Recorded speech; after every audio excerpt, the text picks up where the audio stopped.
Tubers Mezcal here. This is to document the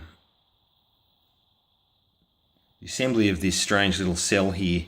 I've been brainstorming with another YouTuber, Carter Tech, and we've come up with the idea of making some sort of dry stack. He was talking about John Hutchinson's interesting dry cells, and we've come across stuff that's, using Graphoil and graphene and silicon, and the substrate was an old dye from silicon chip manufacture, and those things are a little bit expensive, and I was just thinking what other silicon products are out there that have semiconductor properties. And silicon carbide is something I've worked with in the past, and this stuff is just wet and dry paper. So the idea was that this would get a sheet of Graphoil pressed onto it, and obviously I need a current collector to pull the power out, because trying to touch Graphoil, the stuff just breaks up.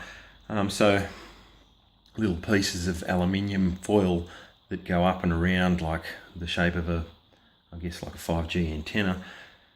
That wasn't intentional, it was just to cover the corners as best as possible. Now the idea of the mica was also because it has interesting properties in that it likes to hang on to a charge. It's reflective to microwaves.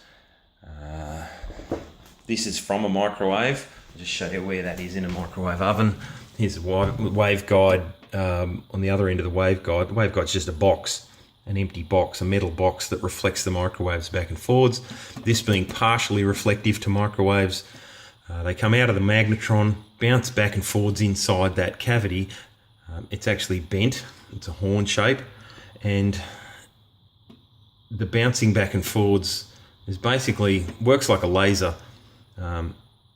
Once it picks up enough energy, as it bounces back towards the magnetron, it gets kicked again, and it just bounces back and forwards until it gets enough energy to pass out through this partial mirror. It behaves like a mirror to microwaves. Obviously it doesn't to light, but different parts of the electromagnetic spectrum work differently on different materials. Okay, so back to the idea here. The idea is to sandwich stuff between the mica so that the mica holds the charge inside the cell. So anything that enters it gets stuck in there and bounces back and forwards, impacting upon the semiconductor and then transferring the pixies to the Graphoil, to the current collector and out. So I've applied Graphoil to a bottom piece and then laid a current collector on it, and then laid graphite again onto a piece of this, and then put the current collector again. I'll pull it apart for you to see how it was built. I had to fiddle around and make sure that there was no continuity between the plates, because obviously it would short itself out. Trying to do the one-handed thing here with these two is quite difficult, so let's try and do chopstick work and just measure that there is no continuity between the plates. Far out, this is tricky.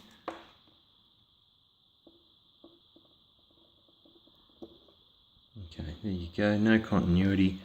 And now I'll go to millivolts, and you can see we're at 0 there, making contact now. Just got to push that tab down so I can get pressure onto the thing properly.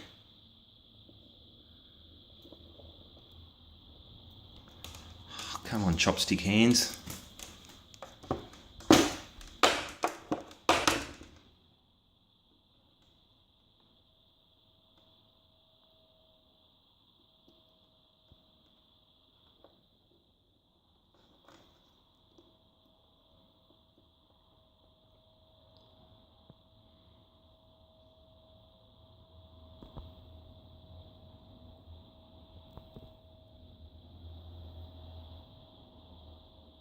Wow.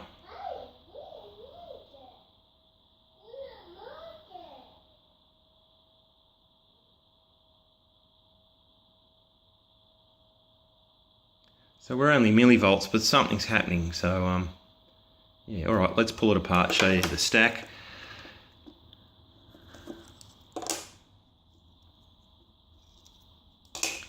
So there is Graphoil, and that was the one that was meant to be pressed onto the silicon carbide. Obviously it's come off of there and stuck more to the foil. And then the piece in the middle there is a separator to keep it apart, and then the bottom piece attached to the bottom piece of that. Post your comments. Thanks for watching. Any ideas, feel free to comment, feel free to play with it yourself. I don't have a lot of time in life at the moment, but I think it might be worth investigating. I'll put some links in the description to other things that have been food for thought along the way, and yeah, that's about it.